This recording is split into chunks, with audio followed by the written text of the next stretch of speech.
வணக்கம் வந்தனவன் நமஸ்கார். So welcome to ND talks. இன்றைக்கி நம்ம என்டி டாக்ஸில் என்ன வீடியோ பார்க்க போகிறோம் அப்படின்னு சொன்னால், நம்ம நிறைய இந்த ஆத்ம விசாரணை செய்கிறோம், பிறகு தியான பயிற்சிகள் அப்படிங்கிறது செய்கிறோம். இதெல்லாமே தொடர்ந்து நிறைய பேர் பண்ணிகிட்டு இருக்கிறது தான்.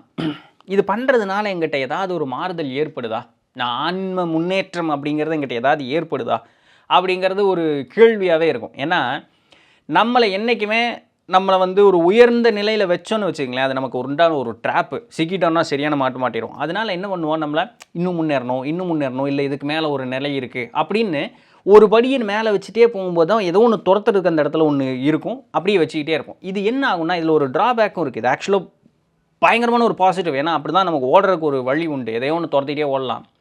பட் இதில் ட்ராபேக் என்ன அப்படின்னு சொன்னால், ட்ராபேக்னு இல்லை, பட் இருந்தாலுமே நம்ம வளர்ந்துருக்கோம் அப்படிங்கிறதுக்கு உண்டான அந்த ஒரு ரெக்கக்னிஷன் நமக்கு நாமே தந்துக்கவே மாட்டோம். அந்த ஒரு சாட்டிஸ்ஃபேக்ஷன் அப்படிங்கிறத நம்ம சூப்பரா, பரவாயில்லடா, இன்னும் ஊக்கமாக ஓடுறா அப்படிங்கிற அந்த ஒரு வார்த்தையை நமக்கு நாமே சொல்ல மாட்டோம். இது ஒரு சின்ன ஒரு ட்ராபேக் தான். அப்போ நம்மக்கிட்ட ஒரு ஆன்ம முன்னேற்றம் நடந்திருக்கு அப்படிங்கிறத நம்ம எப்படி தெரிஞ்சுக்கிறது இல்லைங்களா? இந்த ஒரு கேள்வி இருக்கும் இல்லையா? நான் செய்கிறேன், ஆத்ம விசாரணை செய்கிறேன், தியானம் செய்கிறேன், நம்ம ஒன்றும் எல்லாம் அதே மாதிரி தான் இருக்குது, அதே பொண்டாட்டி தான், அதே புருஷன் தான், அதே புள்ள தான், அதே வீடு தான், வாழ்க்கையும் அப்படி தான் இருக்கிற மாதிரி இருக்குது, ஒன்றும் தெரியலையே அப்படின்னு ஒரு சந்தேகம் இருக்குதுன்னு வச்சுக்கோங்களேன். ஒரு சில பாயிண்ட்டை பார்ப்போம், சரிங்களா? இதெல்லாம் உங்கள்கிட்ட நடந்திருக்கா? இது மட்டும் இல்லைங்க, அதிகபட்சமாக இதுக்குள்ளே நம்ம வந்துடுவோம் அப்படி வச்சுக்கோங்க, சரிங்களா? சரி, முதல்ல நீங்கள் செல்ஃப் அவேர்னஸ் அப்படின்னு சொல்லுவாங்க. அதாவது என்னென்னா, உங்களுடைய உணர்வுகள் மீது, நீங்கள் நடந்துக்கக்கூடிய முறை மீது உங்களுக்கு நல்ல ஒரு கண்ட்ரோல் இருக்கும். ஒரு படப்படான்னு ஆகக்கூடிய ஒரு சுச்சுவேஷனில் நீங்கள் ஆக மாட்டீங்க, அமைதியாக இருப்பீங்க. இவ்வளோ நாள் இப்படி கத்தி கூப்பாடு போட்டு ஆய் உய் அப்படின்னு பண்ணின ஒரு இடத்துல, இல்லை ஒரு மகிழ்ச்சியாக சந்தோஷத்தில் சும்மா துள்ளி குதிச்சு ஆஹா ஓஹங்கிற இடத்துல இந்த ரெண்டு எக்ஸ்ட்ரீமே நம்மகிட்ட நடக்காது. சிரிச்சா சிரிக்கிறேன், அழுதா அழுகிறேன், சொல்லப்போனால் அந்த இதுங்க சரி பரவாயில்ல. அதனால் அந்த உணர்வுகள் மீது நமக்கு இருக்கக்கூடிய அந்த ஒரு கண்ட்ரோல் இருக்கு பாருங்கள், அது சூப்பராக இருக்கும். அப்படி மீறி ஒரு சில உணர்வுகளை நம்ம வெளியே கொடுக்குறோம் அப்படின்னு சொன்னாலுமே அது உண்மையாக மனசார வரக்கூடிய உணர்வுகளாக இருக்கும். போலியான வெளித்தோற்றத்தினால் வரக்கூடிய உணர்வுகளாக அது இருக்காது. போலியான சிரிப்பு, போலியான கோபம், இப்படி எதுவுமே இருக்காது. ஸோ என்னோடய இமோஷன்ஸ் மேலே எனக்கு அதிகமான ஒரு கண்ட்ரோல் அப்படிங்கிறது இருக்கும். ஸோ அனாவசியமாக எதுவுமே எங்கிட்டேருந்து வெளியே வரவே வராது. எந்த ஒரு எக்ஸ்ப்ரெஷனும் எங்கிட்டேருந்து வெளியே வரவே வராது. வருதுன்னா அது ஜென்யூனாக இருக்கும். ஸோ அந்த செல்ஃப் கண்ட்ரோல் அப்படிங்கிறது, நான் யார், என்ன பண்ணிகிட்ருக்கேன், அடுத்தவங்களுடைய பேர் புகழ் பாராட்டு அந்த ரெக்கக்னிஷனுக்காக நான் இருக்கேங்கிற அந்த ஒரு தன்மை மீறிடும். நான் யார், நான் எனக்கு நேர்மையாக இருக்கிறேன்னா அப்படிங்கிற அந்த ஒரு கேள்விக்கு நான் பதில் சொல்ல ஆரம்பிச்சிடுவேன். அது இல்லைன்னு சொல்லும் பொழுது அதை சரி பண்ணி, ஆமாம் எனக்கு நான் நேர்மையாக இருக்கிறதுக்கு உண்டான வழி என்ன, அதை நோக்கி நான் பயணிக்க ஆரம்பிச்சிடுவேன். இதுதான் ஃபஸ்ட்டு டிரான்ஸ்ஃபர்மேஷன் பயங்கரமாக நம்மகிட்ட நடக்க ஆரம்பிக்கும். அடுத்தது பார்த்திங்கன்னா, பிற உயிரை தன்னுயிர் போல் எண்ணுதல் அப்படிங்கிறது அந்த ஒரு இது இருக்குது இல்லையா? அன்பு கூடும் பொழுது நம்ம இங்கிலீஷில் என்ன சொல்லுவோம், எம்பத்தி அப்படின்னு சொல்லுவோம்ல, putting yourself into others shoes. அடுத்தவனுடைய துன்பத்தை தன் துன்பம் போல் எண்ணுவது. நீங்கள் துன்பப்படணும்னு இல்லை, இப்படி ஒரு நடந்தால் அவன் கஷ்டப்படுவாயா, நம்ம வாயிலிருந்து ஒரு வார்த்தை ஒன்று வருது, அவன் அப்படி சொன்னால் அவனுக்கு புரியல, பரவாயில்ல, அது அப்படி தான் இருக்கான், என்ன பண்ணுறது, மன்னிக்கிற குணம் வந்துக்கிட்டே இருக்கும். பரவாயில்ல, தெரியாமல் ஏதோ பண்ணிட்டான், நம்மளும் ஏதோ ஒன்று கடிச்சா சொல்லிட்டேன்னு வச்சுக்கோங்க, சங்கடப்படுவான், அப்புறம் அவன் திருந்துவான், அப்புறம் நம்ம சொல்லி நின்று போயிருமே பரவாயில்ல, மாறக்கு ஒரு நாள் வரும் இல்லையா, அப்படி போயிடுவோம் நம்ம, பரவாயில்ல அப்படின்னு இருக்கும். அந்த படப்படான்னு ஒரு வாயிலிருந்து வார்த்தை வந்துடாது. அப்போது அவங்க நம்மளை தான் காயப்படுத்தியிருப்பாங்க, ஆனால் ரிட்டன் அதை பண்ணுறதுக்கு நமக்கு எண்ணம் எழாது. பரவாயில்ல, எனக்கு ஒன்றும் ஆகலை, என்ன நம்ம முன்னாடியே பார்த்துட்டோம், நம்மளோட இமோஷன்ஸ் மேலே நம்மளுக்கு கண்ட்ரோல் இருக்குன்னு. அப்போ அது காயமாக நம்ம எடுத்துக்க மாட்டோம். பரவாயில்ல, நம்மளும் அப்படி ஒரு காலத்தில் இருந்தால் தானே, தெரியாமல் அவங்க பண்ணுறாங்க, பரவாயில்ல, அவங்களுக்கும் ஒரு நாள் வரும், அப்படியே போயிட்டே இருப்போம். அது ரொம்ப பீஸ்ஃபுல்லாக இருக்கும். அப்போது அந்த எம்பத்தி. அப்போ இது மட்டும் இல்லாமல், அடுத்தவங்க ஒரு துன்பப்படுவதற்கு முன்னதாகவே, இல்லை அடுத்தவங்க தனக்கு ஒரு தேவை இருக்குது அப்படின்னு கேட்க வருவதற்கு முன்னதாகவே நாமளே முன்னாடி போய் அந்த ஒரு காரியத்தை இதுதான் உனக்கு வேணுப்பா, நான் இது பண்ணி தந்துடுறேன். ஒரு டீ சாப்பிட்ருக்குறீங்க கடையில், சரிங்களா? பக்கத்தில் ஒருத்தர் டீ சாப்பிட்டு அங்கேயே கிளாஸை வச்சுட்டு போயிட்டார், டீ மாஸ்டர் அங்கே இருக்கிறாரு, இப்படி எட்டி அவருக்கு எடுக்க முடியாது. இந்த சூழல் நீங்கள் பார்க்குறீங்க, உங்களுக்கு அதுக்கு சம்மந்தமே இல்லை, அவர் இது பண்ணார் டீ மாஸ்டர், நீங்களா பேசாமல் எடுத்து அவர்கிட்ட கொடுத்து பேசாமல் போயிட்டே இருப்பீங்க. இது உங்களுக்கே தெரியாதுங்க நீங்கள் இதெல்லாம் பண்ணிகிட்டு இருக்கீங்கன்னு. சின்ன விஷயங்கள், ஒரு ஹோட்டல் போகிறீங்க, அந்த டேபிள் க்ளீன் பண்ணுற தம்பி வர்றாரு, நீங்கள் அதை எந்திரிக்கணும், இல்லை அங்கே போய் உட்காரக்கூடாது, அவங்கள தொந்தரவு பண்ணக்கூடாது, இல்லை ஏதாவது ஒரு பொருள் அவங்க எடுத்து கொடுத்தா அவங்க அப்படி எட்டி எடுக்கணும், அந்த கஷ்டப்படுவாங்க. இதெல்லாம் உங்களை அறியாமையே அவங்க துன்பப்படுவாங்க. அந்த துன்பத்தை சின்னதாக தான் இருக்கும். ஆனால் நீங்கள் பண்ணுவீங்க. இது எத்தனை பேர் பண்ணிகிட்டே இருப்பீங்க, எத்தனை பேர் நோட் பண்ணியிருப்பீங்கன்னு கூட எனக்கு தெரியும். இதுதான் சொல்கிறேன், நம்மகிட்ட அந்த மாற்றம் ஏற்பட்டுருக்குன்னே நமக்கு தெரியாது. புரியுதுங்களா? ஸோ இந்த மாதிரி உடனே ஏதோ ஒரு போரில் போனவனை காப்பாற்றினா தான் எம்பத்தி, அப்படியெல்லாம் இல்லை. சின்ன விஷயம் கூட நமக்கு எம்பத்தி தான். இவ்வளோ நாள் நம்ம குழந்தைகிட்டையோ, கணவர்கிட்டையோ, மனைவிகிட்டையோ, இல்லையா, மாமனார் மாமியாரோ, நம்மளுடைய தாய் தந்தையரோ, உற்றார் சுற்றத்திட்ட நம்ம பேசின விதம், அவங்க பார்த்தாலே நம்மளுக்கு இரிட்டேட்டிங்காக இருக்கும். இப்போவும் அவங்க அப்படி தான் இருப்பாங்க. ஆனால் நம்ம பரவாயில்ல அப்படின்னு சிரிச்சிட்டே போயிட்டு இருப்போம். அந்த இடத்த ஈஸியாக ஹேண்டில் பண்ணிட்டு நம்ம நடந்து போயிட்டே இருந்தப்போம். புரியுதுங்களா? ஸோ இந்த மாற்றம் எல்லாமே வந்துடும். அடுத்தது, நான் இங்கே என்ன பண்ணிகிட்டு இருக்கேங்கிறது உங்களுக்கு தெரிய ஆரம்பிச்சிடும். இந்த சொசைட்டி உங்களுக்கு வந்து இப்படி தான் இருக்கணும்னு ஒரு கட்டமைப்பு ஏற்படுத்தி கொடுக்குது பாருங்க. அந்த கட்டமைப்புக்குள்ளே நீங்கள் இருக்கு, அவன் இருந்தால் நான் ஏன்டா அப்படி இருக்கணும், சமுதாயம் இப்படி தான், சமுதாயம் இருந்தால் அதுக்கு நான் என்ன பண்ணுறது, எனக்கு என்ன வேணுமோ அதை நான் பண்ணுறேன், என் தேவை என்னவோ நான் அதை பண்ணுறேன். இது நல்லா ஆழமாக போக நான் இங்கே எதுக்கு வந்தேன், என்ன வந்தேன், இதுதான் காரணமா, ஓ இதுதான் எனக்கு விருப்பம் இருந்திருக்குதா, இன்ன காரண காரியத்திற்காக தான் இங்கே பூமிக்கு வந்திருக்குண்ணா, அதை மட்டும் செய்யா, அதை நோக்கி ஓடியா, வேலை முடிஞ்சுது, அது ஆன்ம முன்னேற்றமா பண்ணு, குடும்ப குழந்தை குட்டியோட நிம்மதியை சந்தோஷமாக இருக்கணுமா பண்ணு, நல்ல ஊட்ட கட்டி நல்ல மான மரியாதையோடு இருக்கணுமா பண்ணு. புரியுதுங்களா? ஒருத்தருக்கும் ஒரு தேவை இருக்கும்.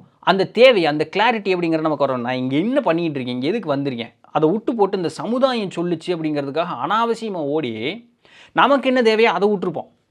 இனிமேல் அந்த எண்ணம் நமக்கு வந்து வராது. நம்ம எதுக்கு அந்த கிளாரிட்டி இருக்கும், நான் என்ன பண்ணுறேன் அப்படிங்கிறதுல கிளாரிட்டி இருக்கும். இந்த மாற்றமும் உங்கள்கிட்ட ஏற்பட்டிருந்ததுன்னா அது சூப்பராக இருக்கும். அண்ட் ஏதோ ஒன்றையும் அணுகக்கூடிய விதம்ங்கிறது மாறிடும். இந்த உலகமே வந்து ஒரு இதை அதெல்லாம் முடியாதுன்னு சொன்னாங்க. இவர் ஏன் அப்படி சொல்கிறார்? எல்லாத்துக்குமே வாய்ப்பு உண்டு, எல்லாத்துக்குமே வாய்ப்பு உண்டு. அது அணுகிற விதம் தான் சரியில்லை. நீ அதை அணுக முடியாதுன்னு பார்க்குற. இப்போ நான் பார்க்குறேன் பார், நம்ம பார்க்கும்பொழுது எது ஒன்றையும் அந்த பாசிட்டிவ் ஆட்டிவிட்டி, இது இந்த மாதிரி பண்ணு அது அப்படி இருக்க இந்த போனோம்ல, ஒருத்தன் சொல்லுவான் நம்மளை, அது பண்ண என்னடா அவன் அந்த திட்டுறான், உங்களுக்கு கொஞ்சம் கூட இதில்லை, பரவாயில்ல விடு, இப்போ என்ன ஆகி போச்சு, அவன் ஏதோ டென்ஷனில் இருக்கான், விடேன், அவ்வளோதான் முடிஞ்சுது. ஓவர் ஹைப்பர் ஆனன்னு வச்சுங்களேன், என்னடா இவ்வளோ சந்தோஷமாக இருக்குது, நீ ஏதோ என்ன இது வேக்கையான பேசலை, நாமளும் சந்தோஷமாக இருப்போம். ஒரு கட்டத்தில் நாமளும் சத்தம் போடுவோம், சண்டை போடுவோம், கத்துவோம், அதெல்லாமே ஓகே. பட் அது ஒரு லெவலுக்கு போகும்பொழுது தான், அது வரைக்கும் நம்ம ஈஸியாக ஹேண்டில் பண்ணிகிட்டே இருக்கலாம். இதில் என்ன போயிருக்கு, பரவாயில்ல அப்படிங்கிற எதோ ஒன்றையுமே பாசிட்டிவாக தான் அப்ரோச் பண்ணுவோம். அதனால என்ன, இது இன்னும் பெட்டராக இருக்குமே, அதனால என்ன, பரவாயில்ல, இது இந்த மாதிரி கூட அப்ரோச் பண்ணலாம், இப்படி பண்ணது நடக்கும்ல, ஏன் அது மாட்டேன்னு சொல்லுவோம். எல்லாமே பாசிட்டிவ் அப்ரோச்சாக இருக்கும். நல்லா புரிஞ்சுக்கங்க. நம்ம முன்னாடியே அந்த நிதலந்தனவாணி சேனலில் அந்த ஜென்ரலுங்களை பிளேலிஸ்ட்டில் பார்த்துருக்கோம். எல்லாத்தையுமே பாசிட்டிவாக அப்ரோச் பண்ணுறது ஒரு வகையான மனநோய்ங்கிறதையும் பார்த்துருக்கோம். இந்த எல்லாத்தையும் பாசிட்டிவாக அப்ரோச் பண்ணுறது ஆன்ம முன்னேற்றம் ஏற்பட்டதுனால அவனுடைய இயற்கையாகவே அவனுடைய குணமாக மாறிடும். வெறுமனே வாய்ப்பேச்சு, வெறுமனே அப்ரோச் மட்டும் இருக்காது, இவனுடைய வாழ்க்கை செயலே அதோடு சேர்ந்துருக்கும். ஆனால் அங்கே பார்த்த மனநோய், அவன் வெறும் பேச்சு தான் பேசுவான், தனக்குன்னு வரும்பொழுது அவன் விலகி போயிட்டே இருப்பான். ஸோ அது வேறு, இது நூல் மேல் நடக்கிற மாதிரியே இருக்குங்க. ஸோ அதில் கவனமாக இருக்கணும். வெறும் பேச்சு பாசிட்டிவாக பேசுகிறதுல பயன் இல்லை, செயலோடு கூடியிருக்கும் பொழுது தான் ஆன்ம முன்னேற்றம் நடந்திருக்குன்னு அர்த்தம். சரிங்களா? ஸோ அதில் கவனம் அப்படிங்கிறது இருக்கணும். இந்த உலகம் வந்து ஒரு சில கட்டுப்பாடுகள் அப்படிங்கிறது ஒன்று விதிச்சிருக்கும். இந்த கட்டுப்பாடுகளுக்குள்ளே இவங்க அதுக்கு மாரி கட்டுப்பட்டு இருக்கவே மாட்டாங்க. அப்படி பண்ணக்கூடாதுடா, ஏன் இது விதண்டாவா நல்ல, சரி பண்ணக்கூடாது, ஓகே, என்ன ஒரு காரண காரியத்திற்காக சொல்லியிருப்பீங்க, ஏன்னு சொல்லு. இப்போ ஏன்னு அவங்களால சொல்ல முடியாதா இருக்கும். அவங்கள நம்ம கேவலப்படுத்த மாட்டோம், இல்லை அவங்க சொன்ன அந்த ஒரு செயலை வந்து தவறுன்னு சொல்ல மாட்டோம், நாம் விடை தேடுறதுக்கு முற்படுவோம். அப்போ அந்த விடை தேடும்பொழுது, ஓ என்ன காரண காரியத்திற்கு தானா, சரி அது நியாயமாக தான் இருக்குது, சரி பின்பற்றுவோம்.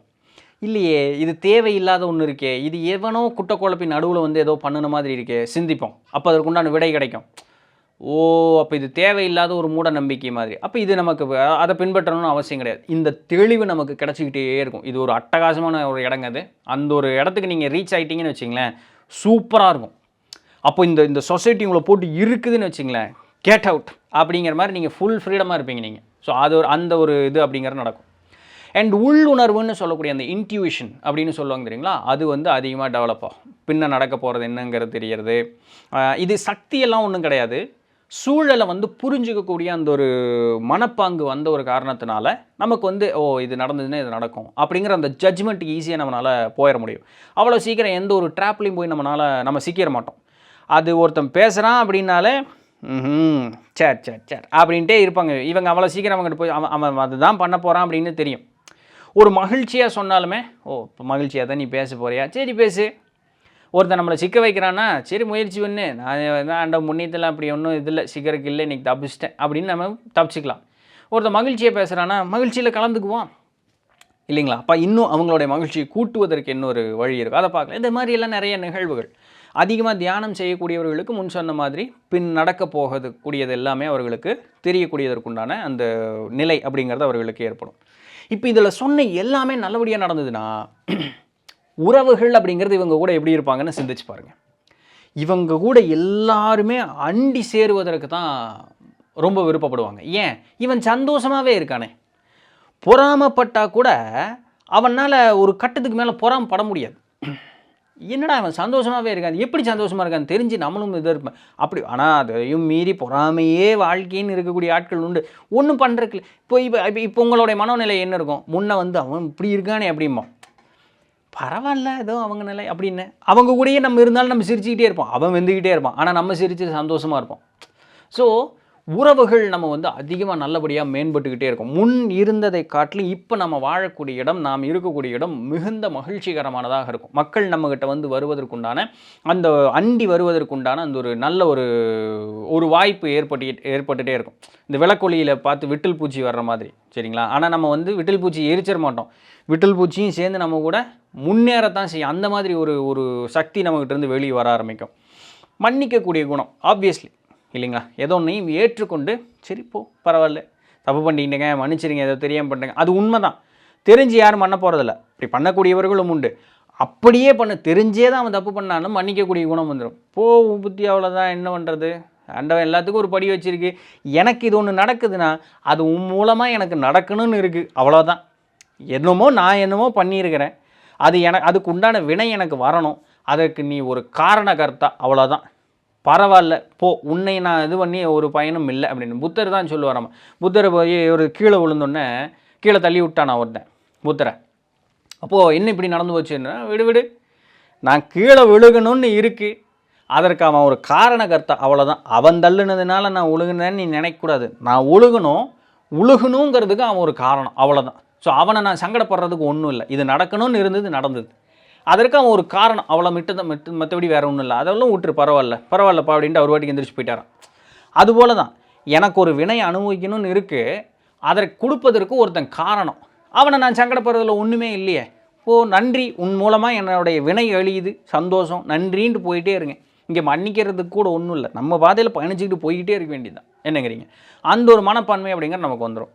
இப்போ இது எல்லாமே நல்லா இருந்ததுன்னு சொன்னால் உள்ளூர நீங்கள் எப்படி இருப்பீங்க, எப்படி ஒரு அமைதி உங்ககிட்ட இருக்கும் அப்படிங்கிறது ஒன்று சிந்திச்சு பாருங்கள்.